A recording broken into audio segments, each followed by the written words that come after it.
کوشش T V کے تمام دیکھنے اور سننے والے ناظرین کو السلام علیکم۔ ناظرین گرامی، قاصد کی روانگی کے بعد خالد رضی اللہ تعالیٰ عنہ نے ایک کماندار کو بلا کر کہا کہ اپنے ساتھ دو بڑے تیز اور توانا سپاہی لے کر بہت تیز رفتاری سے دومت الجندل جائے اور غور سے دیکھے کہ وہاں کی صورتحال کیا ہے اور سالار غیاث بن غنم کب تک فارغ ہو سکیں گے اور کیا اس کے جلدی فارغ ہونے کا امکان ہے بھی یا نہیں۔ کماندار اسی وقت روانہ ہو گیا۔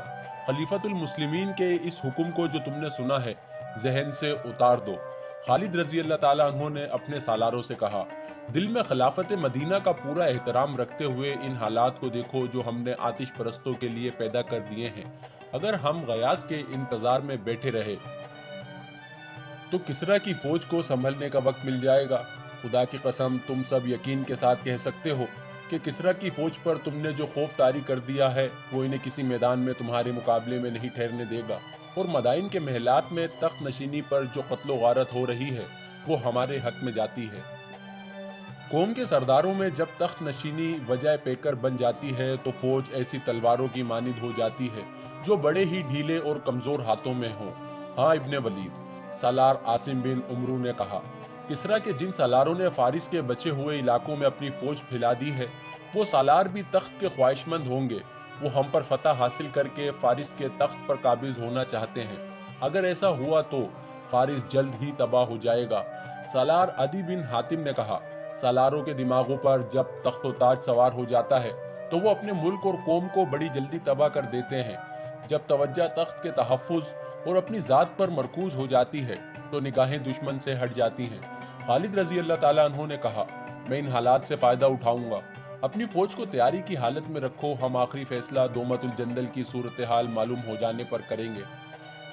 دومت الجندل کی صورتحال سالار غیاث بن غنم کے لیے مخدوش تھی۔ دومت الجندل اس وقت کا مشہور تجارتی مرکز تھا۔ آج کے عراق اور شام کی شاہراہیں یہیں آ کر ملتی تھی۔ رسول اکرم صلی اللہ علیہ وسلم نے تبوک پر چڑھائی کی تھی تو اس دوران خالد رضی اللہ تعالیٰ عنہ دومت الجندل تک پہنچے اور یہاں کے قلعے سے قلعہ دار عقدیر بن مالک کو گرفتار کر کے رسول اکرم صلی اللہ علیہ وسلم کے حضور پیش کیا تھا۔ عقدیر بن مالک نے اسلام تو قبول نہ کیا، رسول اللہ صلی اللہ علیہ وسلم کی اطاعت قبول کر لی تھی، لیکن حضور صلی اللہ علیہ وسلم کی وفات کے بعد ارتداد کا فتنہ اٹھا تو اس شخص نے مدینہ کی وفاداری ترک کر دی اور عیسائیوں اور بت پرستوں کو ساتھ مل کر ان کا سردار بن گیا تھا۔ ابو بکر رضی اللہ تعالیٰ عنہ نے عقدیر بن مالک کی سرداری کو ختم اور اس کے زیر اثر غیر مسلم قبائل کو اپنے زیر نگیں کرنے کے لیے سالار غیاث بن غنم کو بھیجا تھا۔ غیاث تجربہ کار سالار تھے، لیکن دومت الجندل پہنچے تو دیکھا کہ عیسائیوں کا ایک بہت بڑا قبیلہ جو کلب کہلاتا تھا اپنے علاقے کے دفاع کے لیے تیار تھا۔ یہ قبیلہ جنگ و جدل میں شہرت رکھتا تھا۔ غیاث نے قلعے کو محاصرے میں لے لیا، لیکن عیسائیوں نے باہر سے مسلمانوں کو محاصرے میں لے لیا۔ غیاث کی فوج کو آگے بھی اور عقب میں بھی لڑنا پڑ رہا تھا۔ اس صورتحال نے جنگ کو ایسا تول دیا جو ختم ہوتا نظر نہیں آتا تھا، اور یہ صورتحال غیاث کے لیے روز بروز مخدوش ہوتی جا رہی تھی۔ خالد رضی اللہ تعالیٰ عنہ کا بھیجا ہوا کماندار واپس آیا تو اس نے خالد رضی اللہ تعالیٰ عنہ کو بتایا کہ غیاث بن غنم کیسے آئے گا، اسے تو خود مدد کی ضرورت ہے۔ کماندار نے دومت الجندل میں غیاث اور دشمن کی فوجوں کی پوزیشن تفصیل سے بیان کی۔ خدا کی قسم میں یہاں انتظار میں فارغ نہیں بیٹھ سکتا، خالد رضی اللہ تعالیٰ عنہ نے پرجوش آواز میں کہا، پیشتر اس کے کہ دشمن آگے آ جائے میں آگے بڑھوں گا۔ مدائن کی شہر پناہ مجھے پکار رہی ہے، کوچ کی تیاری کرو۔ مشہور مورخوں طبری اور بلادیز نے لکھا ہے کہ خالد رضی اللہ تعالیٰ عنہ کی خودسری اور سرکشی مشہور تھی، وہ چین سے بیٹھنے والے سالار نہیں تھے۔ اس صورت میں کہ دشمن 4 شکستیں کھا چکا تھا اور اس کا نظام درہم برہم ہو گیا تھا اور مدائن کے شاہی ایوان میں ابتری پھیلی ہوئی تھی، خالد رضی اللہ تعالیٰ عنہ فارغ بیٹھ ہی نہیں سکتے تھے۔ خالد رضی اللہ تعالیٰ عنہ کا جاسوسی کا نظام بڑا تیز اور ذہین تھا۔ اس میں زیادہ تر وہ مسلمان تھے جو فارس میں غلاموں جیسی زندگی بسر کرتے رہے تھے۔ وہ ان علاقوں سے واقف تھے اور مختلف قبیلوں کی زبانیں سمجھ اور بول سکتے تھے اور ان کا بیروب بھی دار سکتے تھے۔ وہ مدائن کے محلات کے اندر کی خبر لے آتے تھے۔ اب انہوں نے خالد رضی اللہ تعالیٰ عنہ کو خبریں دینی شروع کر دی کہ فارس کی فوج کہاں کہاں موجود ہے اور کس جگہ کیا کیفیت ہے۔ ان اطلاعوں کے مطابق ایرانیوں کی فوج کی زیادہ تر نفری 2 شہروں میں تھی۔ ایک تھا عین التمر اور دوسرا انبار۔ عین التمر ہیرا کے قریب تھا اور انبار اس سے دگنے فاصلے پر آگے تھا۔ عین التمر دریائے فرات سے دور ہٹ کر واقع تھا اور انبار فرات کے کنارے پر تھا۔ خالد رضی اللہ تعالیٰ عنہ نے فیصلہ کیا کہ پہلے انبار پر حملہ کیا جائے۔ یہ بھی تجارتی شہر تھا جس میں غلے کے بہت بڑے بڑے ذخیرے موجود تھے۔ جون کے آخری ربیع الاول کے وسط میں خالد رضی اللہ تعالیٰ عنہ نے ہیرا سے کوچ کیا۔ ان کے ساتھ ان کی آدھی فوج یعنی 9000 نفری تھی، جو حملے کے لیے بہت ہی تھوڑی تھی، لیکن خالد رضی اللہ تعالیٰ عنہ کو اللہ پر اور اپنی جنگی فہم و فراست پر بھروسہ تھا۔ وہ مفتوحہ علاقوں کو فوج کے بغیر نہیں چھوڑ سکتے تھے۔ عیسائی اور دیگر قبیلوں نے اطاعت تو قبول کر لی تھی، لیکن مسلمانوں کو بڑے تلخ تجربے ہوئے تھے۔ اطاعت قبول کرنے والے موقع ملتے ہی اطاعت سے منکر اور باغی ہو جاتے تھے۔ یہاں ایک غلطی کی وضاحت ضروری ہے۔ 2-4 تاریخ دانوں نے لکھا ہے کہ خالد رضی اللہ تعالیٰ عنہ ہیرا میں سالار غیاث بن غنم کے انتظار میں 1 سال رکے رہے۔ یہ غلط ہے۔ اس دور کی تحریروں سے صاف پتہ چلتا ہے کہ خالد رضی اللہ تعالیٰ عنہ نے ہیرا میں پورا 1 مہینہ بھی انتظار نہ کیا، نہ انہوں نے امیر المسلمین کو یہ پیغام بھیجا کہ وہ ان کے حکم کے خلاف سالار غیاث کا انتظار کیے بغیر مدائن کی طرف پیش قدمی کر رہے ہیں۔ خالد رضی اللہ تعالیٰ عنہ اپنی 9000 سپاہ کے ساتھ فرات کے کنارے کنارے بڑی تیزی سے بڑھتے گئے۔ ان کے جاسوس مختلف بحیروپوں میں دریا کے دوسرے کنارے پر آگے آگے جا رہے تھے۔ انبار سے تھوڑی دور رہ گئے تو خالد رضی اللہ تعالیٰ عنہ نے فرات عبور کیا اور اس کنارے پر چلے گئے جس پہ انبار واقع تھا۔ وہاں انہوں نے مختصر سا قیام کیا اور 2 خطوط تحریر کرائے، ایک کسریٰ کے نام اور دوسرا مدائن کے حاکم اور امراء وغیرہ کے نام۔ کسریٰ کے نام خالد رضی اللہ تعالیٰ عنہ نے لکھوایا، بسم اللہ الرحمن الرحیم، خالد بن ولید رضی اللہ تعالیٰ عنہ کی جانب سے شاہ فارس کے نام۔ میں شکر ادا کرتا ہوں اللہ کا، جس نے تمہاری بادشاہی کو تہ و بالا کر ڈالا ہے اور تمہاری عیاریوں کو کامیابی سے محروم رکھا ہے، اور تم آپس میں ہی دستے گروباں ہو رہے ہو۔ اللہ اگر تمہیں مزید مہلت دیتا تو بھی گھاٹے میں تم ہی رہتے۔ اب تمہاری نجات کا ایک ہی راستہ ہے، مدینہ کی اطاعت قبول کر لو۔ اگر یہ منظور ہے تو میں شرائط طے کرنے کے لیے دوستوں کی طرح آؤں گا، پھر ہم تمہارے علاقے سے آگے نکل جائیں گے۔ اگر پسو پیش کرو گے تو تمہیں ایسی قوم کے آگے ہتھیار ڈالنے پڑیں گے جسے موت اتنی ہی عزیز ہے جتنا تم زندگی کو عزیز رکھتے ہو۔ خالد رضی اللہ تعالیٰ عنہ نے مدائن کے حاکم اور امراء کے نام لکھوایا، بسم اللہ الرحمن الرحیم، خالد رضی اللہ تعالیٰ عنہ کی جانب سے فارس کے امراء کے نام۔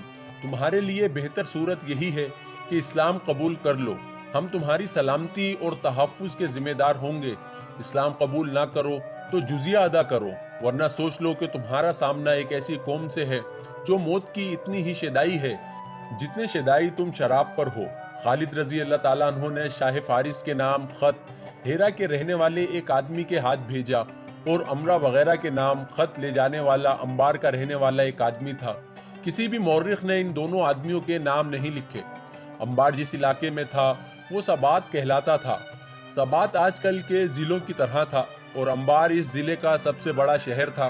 سبات کا حاکم یا امیر شیرزاد تھا جو اس وقت انبار میں مقیم تھا۔ وہ دانش مند اور عالم تھا۔ اس میں عسکری صلاحیت ذرا کم تھی، لیکن انبار میں فوج اتنی زیادہ تھی کہ اسے عسکری سوجھ بوجھ کی ضرورت ہی نہیں تھی۔ اپنی فوج کے علاوہ اس کے ساتھ عیسائیوں کی بے شمار نفری تھی۔ اتنی زیادہ فوج کے علاوہ انبار کی شہر پناہ بڑی مضبوط تھی، اور دفاع کا یہ انتظام بھی تھا کہ شہر کے ارد گرد گہری خندق تھی جس میں پانی تھا۔ اس طرح انبار کو ناقابل تسخیر شہر بنا دیا گیا تھا۔ خالد رضی اللہ تعالیٰ عنہ کے لیے تو یہ اس لیے بھی ناقابل تسخیر تھا کہ ان کی فوج کی کل نفری 9000 تھی۔ انبار کے جاسوس نے مسلمانوں کی فوج کو شہر کی طرف آتے دیکھا تو انہوں نے شیرزاد کو بتا دیا۔ پھر سارے شہر میں خبر پھیل گئی کہ مدینہ کی فوج آ رہی ہے۔ شیرزاد دوڑا گیا اور دیوار پر جا چڑھا۔ اسے جاسوس نے مدینہ کی فوج کی نفری 10,000 بتائی تھی۔ نہیں، یہ دھوکہ ہے۔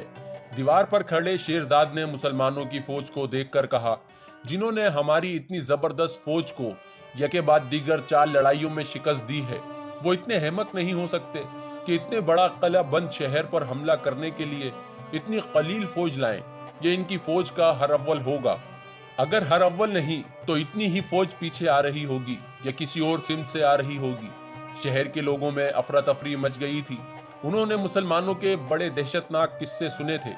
انہوں نے اپنی شکست خوردہ فوج کی زخمیوں کو اور میدان جنگ سے بھاگ کر آنے والوں کو دیکھا تھا، ان کا خوف و ہراس بھی دیکھا تھا۔ پسپائی میں اپنے آپ کو حق بجانب ظاہر کرنے کے لیے انہوں نے لوگوں کو جنگ کے ایسے واقعات سنائے تھے جیسے مسلمان جن بھوت ہوں۔ اب وہ مسلمان ان کے اتنے بڑے شہر کو محاصرے میں لینے کے لیے آ گئے تھے۔ انہوں نے اپنے زیورات اور رقمیں اور اپنی جوان لڑکیاں چھپانی شروع کر دی۔ شہر میں یہ خوف و ہراس اور بھگدڑ زیادہ دیر نہ رہی، کیونکہ دیوار کے اوپر سے بلند آوازیں سنائی دینے لگی تھی کہ مسلمانوں کی تعداد اتنی تھوڑی ہے کہ وہ ساری عمر شہر کی دیوار تک نہیں پہنچ سکیں گے۔ پھر دیوار کے اوپر کہکے بلند ہونے لگے، مسلمانوں، آتش پرست مسلمانوں پر آوازیں کس رہے تھے، تمہیں موت یہاں تک لے آئی ہے، زندہ رہنا ہے تو مدینے کو لوٹ جاؤ۔ شہر پناہ پر تیر اندازوں کا ہجوم کھڑا تھا۔ مسلمانوں نے شہر کو محاصرے میں لے لیا اور خندق نے انہیں روک لیا۔ طبری اور یاقوت لکھتے ہیں کہ خندق دیوار کے اتنے قریب تھی کہ اس کے قریب آنے والے اوپر سے چھوڑے ہوئے تیروں کی زد میں آ جاتے تھے۔ ایسا نہ ہوتا تو بھی خندق کو پھلانگنا ممکن نہیں تھا، یہ بہت چوڑی تھی۔ تیر انداز مسلمانوں پر ہنس رہے تھے اور وہ ہزاروں کی تعداد میں دیواروں پر یوں کھڑے تھے جیسے مسلمانوں کا تماشا دیکھ رہے ہوں۔ خدا کی قسم، خالد رضی اللہ تعالیٰ عنہ نے بڑی بلند آواز سے کہا، یہ لوگ نہیں جانتے جنگ کیا ہے اور کس طرح لڑی جاتی ہے۔ مورخ لکھتے ہیں کہ انبار ہر لحاظ سے ناقابل تسخیر تھا، لیکن خالد رضی اللہ تعالیٰ عنہ کے چہرے پر پریشانی کا ہلکا سا بھی تاثر نہیں تھا۔ وہ پرسکون تھے۔ رات کو انہوں نے اپنے خیمے میں اپنے سالاروں کو یقین دلایا کہ فتح انہی کی ہوگی، لیکن قربانی بہت دینی پڑے گی۔ انہیں صرف یہ بات فتح کی امید دلا رہی تھی کہ شہر کی دیوار اتنی اونچی نہیں تھی جتنی قلعوں کی ہوا کرتی تھی۔ صبح طلوع ہوتے ہی خالد رضی اللہ تعالیٰ عنہ گھوڑے پر سوار ہوئے اور شہر کے ارد گرد گھوڑا دوڑانے لگے۔ وہ دیوار اور خندق کا جائزہ لے رہے تھے۔ انہوں نے اپنے سالاروں سے کہا کہ انہیں 1000 ایسے تیر اندازوں کی ضرورت ہے جنہیں اپنے نشانے پر پورا اعتماد ہو اور جن کے بازوؤں میں اتنی طاقت ہو کہ کمانوں کو کھینچیں تو کمانیں دوہری ہو جائیں اور عام تیر اندازوں کی نسبت ان کے تیر بہت دور جائیں۔ جلدی، خالد رضی اللہ تعالیٰ عنہ نے کہا، بہت جلدی ہمیں شام تک اس شہر میں داخل ہونا ہے۔ تھوڑی سی دیر میں 1000 تیر انداز آ گئے۔ یہ چنے ہوئے تھے اور سب کے سب جوان اور بڑے مضبوط جسموں والے تھے۔ تم سب خندق تک اس طرح ٹھیلتے ہوئے جاؤ کہ کمانیں تمہارے ہاتھوں میں لٹک رہی ہوں۔ خالد رضی اللہ تعالیٰ عنہ نے کہا، ایسا لگے جیسے تم ٹہلتے ٹہلتے خندق کے قریب چلے گئے ہو۔ جوں ہی خندق کے قریب جاؤ، نہایت تیزی سے ترکشوں سے تیر نکالو، کمانوں میں ڈالو اور دیوار پر کھڑے دشمن کے تیر اندازوں کی آنکھوں کا نشانہ لے کر تیر چلاؤ، پیشتر اس کے کہ وہ جان سکیں کہ یہ کیا ہو گیا ہے۔ ایک اس کے بعد پھر ایک تیر چلاؤ۔ مورخ طبری کے مطابق خالد رضی اللہ تعالیٰ عنہ نے حکم دیا تھا، صرف آنکھیں۔ 1000 تیر انداز خالد رضی اللہ تعالیٰ عنہ کے حکم کے عین مطابق آہستہ آہستہ خندق تک گئے۔ دیوار پر دشمن کے سپاہی ہنس رہے تھے اور وہ بے پرواہی سے کھڑے تھے۔ انہیں مسلمانوں کا کوئی ارادہ نظر نہیں آ رہا تھا کہ وہ خندق کو پھلانگنے کی کوشش کریں گے۔ خندق کے قریب پہنچ کر ان 1000 تیر اندازوں نے اوپر دیکھا، ادھر ادھر دیکھا، خندق میں دیکھا اور ہیمکوں کی سی حرکتیں کی۔ آتش پرستوں کے تیر اندازوں نے ان پر تیر چلانے کی ضرورت محسوس نہ کی، حالانکہ مسلمان تیر اندازوں کی زد میں تھے۔ اچانک مسلمان تیر اندازوں نے ترکشوں میں سے ایک تیر نکالا، پلک جھپکتے تیر کمانوں میں ڈالے، کمانے آگے کر کے دشمن کی آنکھوں کے نشانے لیے اور تیر چھوڑ دیے۔ 1000 تیروں میں سے بیشتر آتش پرستوں کے تیر اندازوں کی ایک آنکھ میں اتر گئے۔ مان بعد مسلمان تیر اندازوں نے 1000 تیر چھوڑے، پھر 1000، اور یہ کہنا صحیح نہیں ہو سکتا کہ مسلمانوں کا کوئی بھی تیر خطا نہیں گیا۔ تاریخ میں لکھا ہے کہ زیادہ تر تیر دشمن کی آنکھوں میں لگے اور شہر میں یہ خبر تیز ہوا کی طرح پھیل گئی، ہمارے سینکڑوں سپاہیوں کی آنکھیں ضائع ہو گئی ہیں۔ جب ان سینکڑوں سپاہیوں کو شہر پناہ سے اتارا گیا تو شہر کے لوگوں نے ہر ایک کی ایک آنکھ میں تیر اترا ہوا اور ان زخمیوں کو کربناک آواز سے روتے اور بلبلاتے ہوئے دیکھا۔ ایک انگریز مبصر سر ولٹر نے متعدد مورخوں کے حوالے سے لکھا ہے کہ مسلمانوں کی طرف سے 3000 تیر اتنی تیزی سے چلے کہ آتش پرست اپنے آپ کو بچا ہی نہ سکے، اور تیر جن کی آنکھوں میں نہ لگے ان کے چہروں میں اتر گئے۔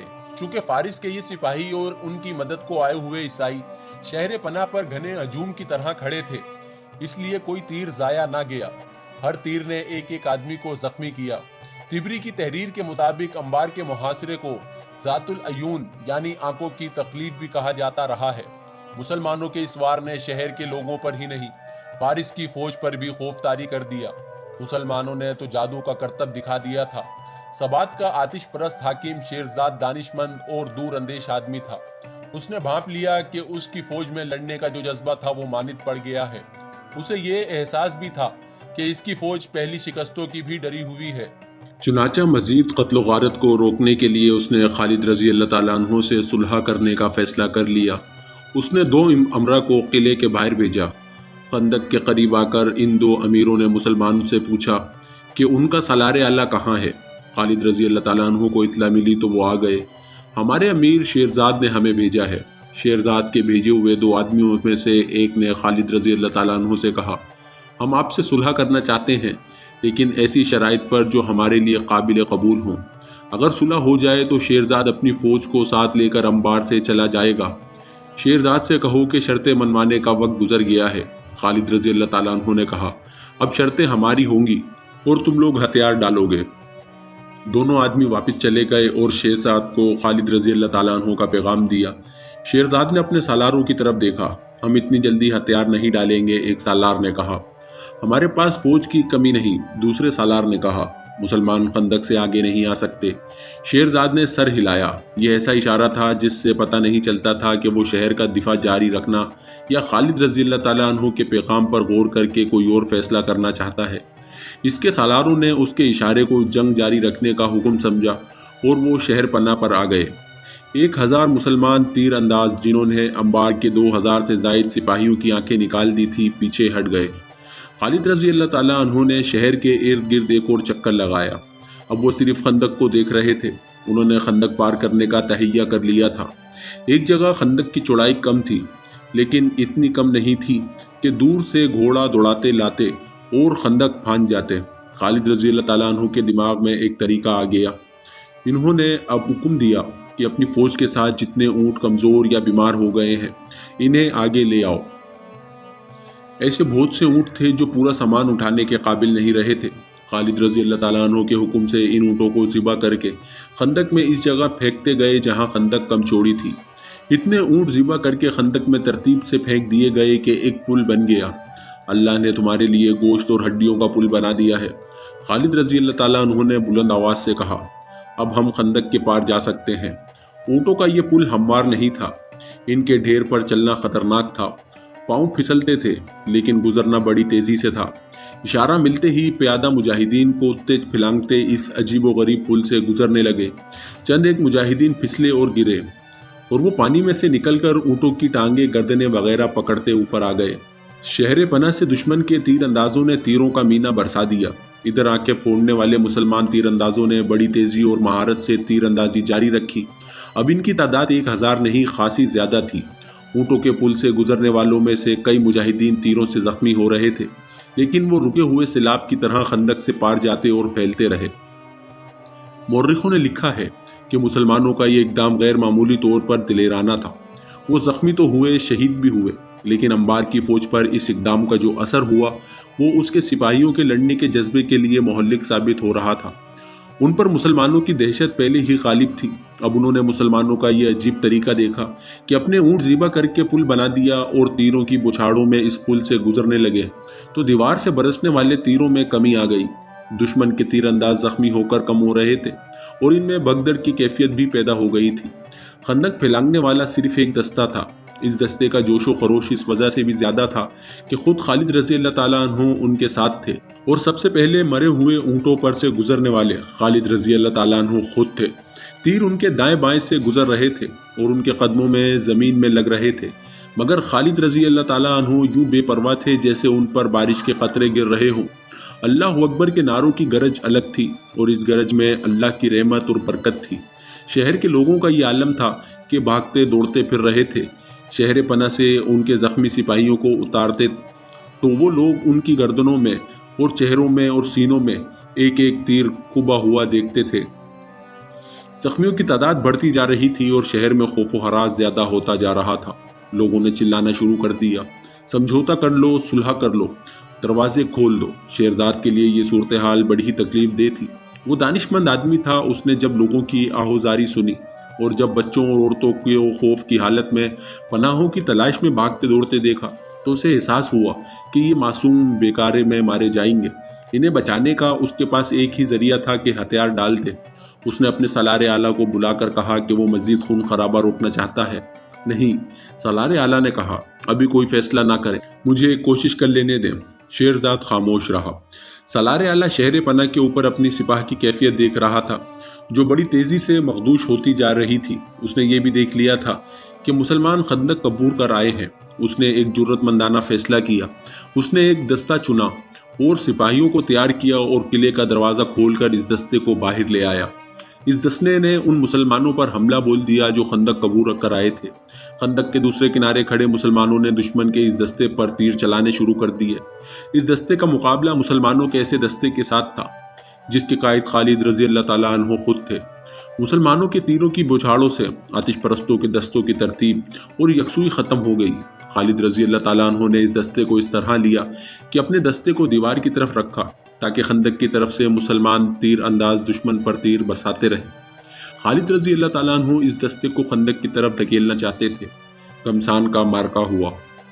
آتش پرستوں کے کئی سپاہی خندق میں گرے اور باقیوں کے قدم اکھڑ گئے۔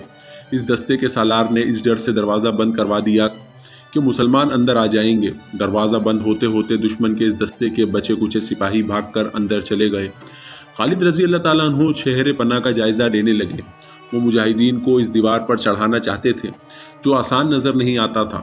انہیں معلوم نہ تھا کہ دیوار کی طرف ایرانی فوج اور شہر کے لوگوں کی حالت کیا ہو چکی ہے۔ قلعے کا دروازہ ایک بار پھر کھلا۔ اب دروازے میں صرف ایک آدمی نمودار ہوا۔ اس کے پیچھے دروازہ بند ہو گیا۔ اس نے ہاتھ اوپر کر کے بلند آواز سے کہا کہ وہ شہر کا ایلچی ہے اور صلح کی بات کرنے نکلا ہے۔ اس کے ساتھ ہی شہر پناہ سے تیر برسنے بند ہو گئے۔ اے آگ کے پوجنے والے، جب اسے خالد رضی اللہ تعالیٰ عنہ کے سامنے لے گئے تو خالد رضی اللہ تعالیٰ عنہ نے اس سے پوچھا، اب تو کیا خبر لایا ہے؟ کیا زرتشت نے تم لوگوں سے نظریں پھیر نہیں لی؟ کیا اب بھی تم لوگ اللہ کو نہیں مانو گے؟ اے اہل مدینہ، میں کسی اور سوال کا جواب نہیں دے سکتا۔ ایلچی نے کہا، میں حاکم سبات شیرزاد کا ایلچی ہوں۔ شیرزاد نے کہا ہے کہ تم لوگ اسے اور اہل فارس کو شہر سے چلے جانے کی اجازت دو تو شہر تمہارے حوالے کر دیا جائے گا۔ طبری لکھتا ہے کہ خالد رضی اللہ تعالیٰ عنہ یہ شرط بھی ماننے کے لیے تیار نہیں تھے۔ انہوں نے ایک بار پھر شہر کی دیوار کی بلندی دیکھی اور سوچا کہ اس پر کس طرح چڑھا جا سکتا ہے، لیکن بہت مشکل تھا۔ حاکم سبات شیرزاد سے کہو کہ خالد بن ولید رضی اللہ تعالیٰ عنہ اس پر رحم کرتا ہے۔ خالد رضی اللہ تعالیٰ عنہ نے کہا، اسے کہو کہ وہ فارس کے فوجیوں کو ساتھ لے کر شہر سے نکل جائے، لیکن وہ ان گھوڑوں کے سوا جن پر وہ سوار ہوں گے اپنے ساتھ کچھ نہیں لے جا سکیں گے۔ وہ اپنا سب مال اموال پیچھے چھوڑ جائیں گے اور وہ ہماری فوج کے سامنے سے گزریں گے۔ اگر اسے یہ شرط منظور نہ ہو تو اسے کہنا کہ تیار ہو جائے اس تباہی کے لیے جو اس نے پہلے کبھی نہیں دیکھی۔ ایلچی واپس چلا گیا۔ خالد رضی اللہ تعالیٰ عنہ نے شہر کے ارد گرد اپنا حکم پہنچا دیا کہ تیر اندازی روک دی جائے۔ کچھ دیر بعد شہر کا دروازہ ایک بار پھر کھلا۔ بہت سے سپاہی بڑی موٹی لکڑی کا ایک 5-6 گز چوڑا اور بہت لمبا تختہ اٹھائے باہر نکلے۔ تختے کے ساتھ رسے بندھے ہوئے تھے۔ انہوں نے تختہ خندق کے کنارے پر کھڑا کیا اور 2 رسے پکڑ لیے۔ پھر یہ تختہ آہستہ آہستہ خندق پر گرنے لگا اور اس کا اوپر والا سرا خندق کے باہر والے کنارے پر جا پڑا۔ یہ پل تھا جو شیرداد اور اس کی فوج کے گزرنے کے لیے خندق پر ڈالا گیا تھا۔ سب سے پہلے جو گھوڑا باہر آیا اس کی سج دھج بتاتی تھی کہ شاہی استبل کا گھوڑا ہے۔ اس کا سوار بلا شک و شبہ حاکم سبات شیرزاد تھا۔ اس کے پیچھے اس کی بچی کچی فوج باہر نکلی۔ پیادے بھی ساتھ تھے اور سوار بھی۔ ان میں زخمی بھی تھے جو اپنے ساتھیوں کے سہارے چل رہے تھے۔ وہ اپنے مرے ہوئے ساتھیوں کی لاشیں جہاں تھی وہیں چھوڑ گئے تھے۔ یہ شکست خوردہ فوج ماتمی جلوس کی طرح جا رہی تھی اور مسلمان خاموشی سے اس جلوس کو دیکھ رہے تھے۔ کسی نے ان کا مذاق نہ اڑایا، بپتی نہ کسی، نہ فتح کا نعرہ لگایا۔ خالد رضی اللہ تعالیٰ عنہ گھوڑے پر سوار ایک طرف کھڑے دیکھ رہے تھے۔ وہ تھکے ہوئے نظر آتے تھے لیکن چہرے پر فتح کی رونق اور زبان پر اللہ کے شکرانے کے کلمات تھے۔ یہ جولائی کا ایک دن تھا۔ جب آخری سپاہی بھی نکل گیا تو خالد رضی اللہ تعالیٰ عنہ مجاہدین کے آگے آگے شہر کے دروازے میں داخل ہوئے۔ آگے شہر کے امرا کھڑے تھے۔ شہر کے لوگوں کا شور و غل سنائی دے رہا تھا۔ اس طرح کی آوازیں سنائی دے رہی تھی، وہ آ گئے ہیں، مسلمان آ گئے ہیں، بھاگو، چھپ جاؤ۔ خالد رضی اللہ تعالیٰ عنہ گھوڑے سے اترے اور انبار کے امرا وغیرہ نے انہیں تحفے پیش کیے۔ شہر کے لوگ ہم سے ڈر کیوں رہے ہیں؟ خالد رضی اللہ تعالیٰ عنہ نے امرا سے کہا، انہیں کہو کہ ان پر کوئی الزام نہیں، ہم نے اس شہر کو فتح کیا ہے، شہر کے لوگوں کو نہیں۔ انہیں کہو ہم امن اور دوستی لے کر آئے ہیں، ہم جزیہ ضرور لیں گے لیکن بلا وجہ کسی کی جان نہیں لیں گے، ہم کسی کی بیٹی پر اپنا حق نہیں جتائیں گے، کسی کے مال و دولت کا ہاتھ نہیں لگائیں گے، ہم صرف ان کا مال اموال کو اپنے قبضے میں لیں گے جو ہم سے شکست کھا کر چلے گئے ہیں۔ جاؤ اپنے لوگوں کو ہماری طرف سے امن و سکون کا پیغام دو۔ خالد رضی اللہ تعالیٰ عنہ نے اپنی فوج کو ایک حکم تو یہ دیا کہ جو لوگ ان کے خلاف لڑ کر چلے گئے ہیں ان کے گھروں سے قیمتی سامان اٹھا کر ایک جگہ اکٹھا کر لیا جائے، اور دوسرا حکم یہ کہ شہر میں گھوم پھر کر یہاں کے لوگوں کو دوستی اور امن کا تاثر دیا جائے، اور یہ بھی کہ لوٹ مار نہیں ہوگی۔ شہر پناہ پر گرد اتر رہے تھے، وہاں آتش پرست سپاہیوں کی لاشیں پڑی تھیں، شدید زخمی بے ہوشی کی حالت میں ادھر ادھر پڑے ہوئے تھے، شہر کی فضا میں موت کی بو تھی۔ خالد رضی اللہ تعالیٰ عنہ اس مکان میں گئے جس میں شیرزاد رہتا تھا، وہ تو ایک محل تھا، دنیا کی کون سی آسائش اور زیبائش تھی جو اس محل میں موجود نہ تھی۔ خالد رضی اللہ تعالیٰ عنہ جو زمین پر سونے کے عادی تھے، حیران ہو رہے تھے کہ ایک انسان نے اپنے آپ کو دوسروں سے برتر سمجھنے کے لیے کتنی دولت خرچ کی ہے۔ خالد رضی اللہ تعالیٰ عنہ نے حکم دیا کہ بیش قیمت اشیاء کو مال غنیمت میں شامل کر لیا جائے اور خزانہ ڈھونڈا جائے۔ خزانہ ملتے ہی دیر نہ لگی، اس میں سونے اور ہیرے اور جواہرات کے انبار لگے ہوئے تھے۔ ارد گرد کے قبیلوں کے سردار اطاعت قبول کرنے کے لیے خالد رضی اللہ تعالیٰ عنہ کے پاس آنے لگے۔